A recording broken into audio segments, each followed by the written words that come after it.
Okay, everybody, so today we're going to get into our final kind of Renaissance video here, and we're getting into the science guys. And again, am I going to talk about all of them? Well, no, I can't talk about all of them. We're going to hit the main ones, mainly the ones that the AP curriculum needs you to hit, and feel free to look up any other ones. So first, we're going to start in medicine, and when we last left Europe in medicine, it kind of was terrible, but the Muslims were awesome. And eventually that stuff will get over here until we find an English doctor by the name of William Harvey, who lived from 1578 to 1657, and he is the man because he discovered the circulatory system. Yes, he was able to secretly do some dissections, which you weren't supposed to do, but what was crucial for him is that this is the great example of Renaissance knowledge, is that you took what was there, but you didn't just like, okay, I'll just agree with everything that's here. Maybe I'll start to look some other stuff up. And like to give you an idea, like some of the beliefs that were held before Harvey, that your food is turned into your blood, that most of the weight in your body is from your blood, that the heart heats blood, that the heart makes blood. No, he figured pretty much all of it out, which is huge because you can't treat people with drugs if you don't understand the circulatory system. You can't prevent damage from cuts and bleeding if you don't understand the circulatory system. You can eventually have open heart surgery, of course, created by doctors at Johns Hopkins University in Maryland, without knowledge of the circulatory system. So when we look at doctors all time, number one probably going to be both a doctor and a chemist, Louis Pasteur. Talk about him later. William Harvey all day. Now another guy that was kind of revolutionary, Mikolaj Kopernik, which is Polish because he was Polish, but we changed his name to Nicholas Copernicus. That was not his name. That's the real name. Living from 1473 to 1543, and his most major work that he worked on his entire life but kept to himself mainly because he was kind of scared of what would happen if he publicized it, but he didn't care, he figured it out. So when he finally got the guts to print it, it happened to come out on the day that he died, which was very important and kind of sad all at the same time. But here's the work on the revolution of celestial spheres. He is huge because of a variety of different things. One, that the Earth actually rotates on an axis, and he was correctly able to determine why we have night and day. But the big thing was the fact that he put the sun in the center of the known universe, which at that time went all the way out to Jupiter. Now, he's slightly off on a couple things. One, he felt the stars all out here and stuff were fixed and that they look to move because we move, which is kind of sort of right, but of course they move too. And that he had the orbits around the sun in perfect circles. We should know today, and Kepler will fix this, so I'll talk in a second, that they're ellipses, but he had the correct order. He had a basic explanation, which again was slightly off, but this is mind-boggling, okay? There were some ancient Greeks that kind of had this theory, but none of them really demonstrated it, and that's what Copernicus was able to do. Like I said, even though his math was a little bit off and the size and the shape was a little bit off, everything else was really dead on, and he was willing to challenge it. And that's huge because it changed us a little bit. We're not the center of the universe. Other things are the center of the universe. And what Copernicus did was really huge. And then when you have one scientist, you get another scientist, and guess what? Oh, they're all getting their work printed. Thank you, Mr. Gutenberg. So this guy, Johann Kepler, he comes after Copernicus, and he lived from 1571 to 1630. He is from modern-day Germany, Wieldestadt, Germany. He had the coolest title ever. He was the imperial mathematician of the Holy Roman Empire. I don't know what that really means, but what it did mean is that he actually got money from the empire to do his work. Again, going to be crucial with economics and trade, and we'll talk about this. And going back to the causes of Renaissance, we need money so guys can do this stuff. So here's a picture of Kepler with the cool neck thing, the official title, I don't know, nor do I care. But what he did is he is crucial because of his use of mathematics. And what he's going to do is use mathematics to actually prove Copernicus correct. And all this is huge because what he establishes really is the techniques, him and Galileo, because they're going to be contemporaries, of mathematics as the proof, that you use math to establish how everything works.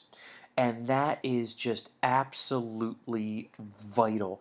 And if you look at everything that we have today and all the scientific advancement that we have today, it is mathematics that is really able to show us how it works.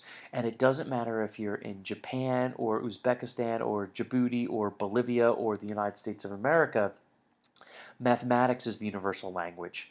And the other things that he then develops off of using mathematics is the laws of planetary motion, that the planets circle the sun in an elliptical orbit.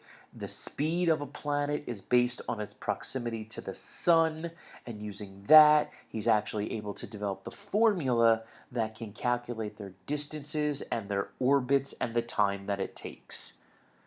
It is just huge. And on the right, if you're like, hey, what is that weird saran wrap thing? That is actually the Kepler telescope that has been put up into space to find other planets that, of course, would be based around stars using Kepler's formulas and whatnot. And we have found hundreds upon hundreds upon hundreds of them.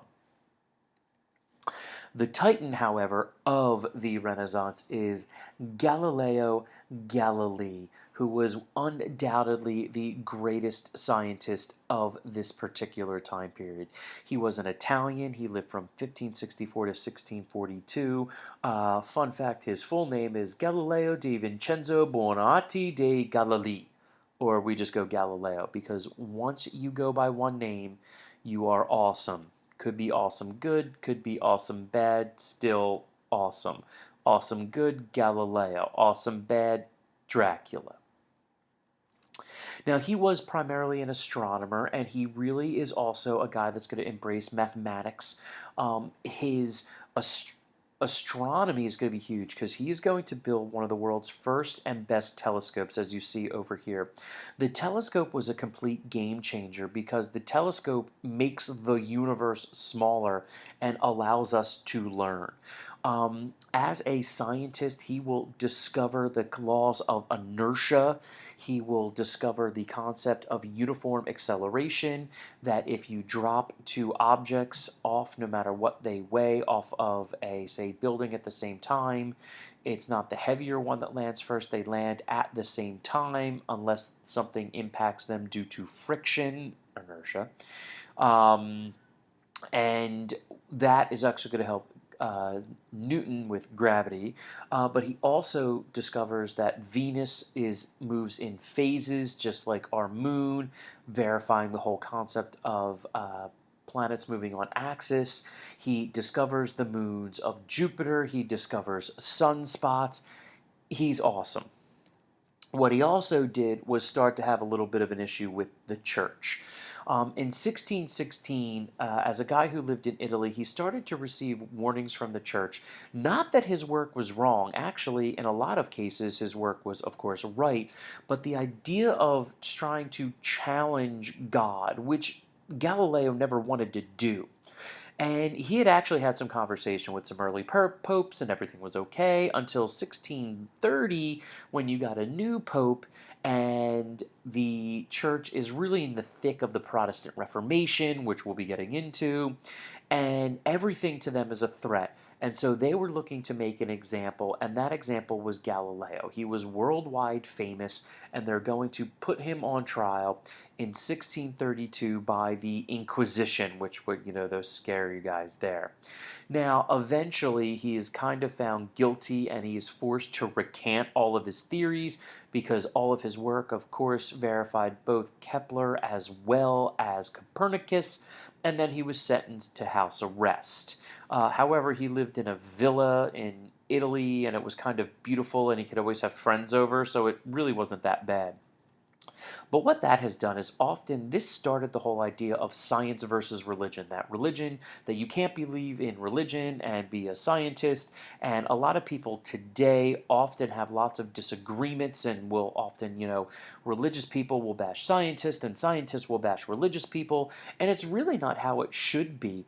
Many early scientists, guys like Newton and Galileo himself, were very pro God. The guy that created genetics, Gregor Mendel, was an actual priest. The guy that came up with the concept of the Big Bang Theory, Franz Lemaitre, was a priest. So, interestingly enough, science and religion through many, many years has actually worked together, particularly in Islam as well. But it's more of a recent thing, this idea that science and religion can't be the same. And that kind of goes back to like the Scopes trial in Tennessee in the 1920s. But it is going to be an issue, and we're going to talk about the impacts of Galileo later. However, the biggest guy that, technically it's not in the Renaissance, but I don't care because he built off of all the Renaissance guys, and that is Isaac Newton. And I'm very excited because he's my favorite historical figure of all time. He lived from 1642 to 1727. He was born on Christmas. He was actually born the same year that Galileo died, which kind of is like one guy leading into the next guy. He was very, very interesting. When he was born, they thought he was going to die because he was so small. At one point, he was a little distracted in school, as often gifted people were. So he was going to like quit and become a farmer until some teachers saw some potential in him. So they convinced his mom to convince him to go back to school, which he did. And then eventually he's going to go to college. And in the most famous decision of all time, he rejects Oxford to go to Cambridge. And Oxford is still kind of ticked about that, especially because that caused them to lose Stephen Hawking, because when Stephen Hawking was trying to figure out where he wanted to go to, he decided to go to Cambridge because Newton went there and that's who he wanted to be. So who is this guy and what did he do? He is ridiculous. The credits that we give him would be the laws of motion, the laws of optics, calculus, which someone kind of said, he wanted to prove or disprove current theories out there, and a friend of his said, well, you'll have to, invent new math for that, so he did it. Oh, and don't forget gravity, and he did that all before he turned 26. Optics he was working on by the time he was 20 or 21. Calculus he figured out by the time he was 23, and then gravity and the laws of motion by the age of 25. I am 38. It's absurd what this man did. I can't even conceptualize it. If you look at all those things that we have, the laws of motion, and when I say optics, he's the guy that was actually able to build the world's first reflecting telescope, which is way more powerful than the refracting telescope. He could grind lenses so he saw further than anybody ever else did before him, just literally seeing. He also, using prisms, was able to figure out the concept of, with light, the concept of that light actually can be divided and the idea of the spectrum of light. And he also theorized that there was things that we could not see. So the idea of some radioactive stuff and like gamma rays and all sorts of things like that. He theorized that, which later on we tested and it proved correct. Moving on from that, calculus, which I'll get into a second, you can't even imagine it, but the idea of gravity and the laws of motion, which really were able to establish the mechanics of this universe and how everything actually does work, at least on a large scale. On a small scale, it's a little bit different, but his work will inspire Einstein and allow Einstein to expand it. Simply put, he's the most influential scientist ever. And why is he so awesome? This is actually a picture of his tomb. They buried him in Westminster Abbey. Look at it this way, and I read a book about this once, and it really allows you to conceptualize it. Isaac Newton, say when he died in 1727, right? If you look at how people lived from the year zero, okay, let's just look at, say, Jesus's life. And if you take that all the way up through 1727, the fact of the matter is everyone's life was pretty much the same. The concept of plumbing, life expectancy, technology, there weren't massive radical changes, okay? We don't have anything that isn't really powered by humans by 1727. You know, you get some like water wheels, like, ooh, big deal. You don't have like things like plumbing and stuff like that, you know, from 2000 on. Uh, we don't have anything like electricity or basic services. It's actually like, think about that. So for 1727 years, life was basically the same. Then comes Newton. All right, so that's 1727. 240 years later, 242 years later, we landed on the moon. You can't do that without calculus. We created the atomic bomb. We create atom colliders. We have seen into the interior of the atom. We discovered what makes mass. We theorized how fast light goes and effectively could build a time machine if we could get there. All of this comes after Newton. And think about it. The Industrial Revolution, which changed the entire world, started to happen about 40 to 50 years after Newton. Steam engines and all that type of stuff. He is the most important scientist in the world ever, and really amongst the top four people. And all of that did come out of the Renaissance. So yes, we do have positive things, and we know that it wasn't as dark as we think. But this is incredible, and we'll talk about it more in class. All right. So I will see you guys tomorrow. Make sure we get our comments and questions. See you then.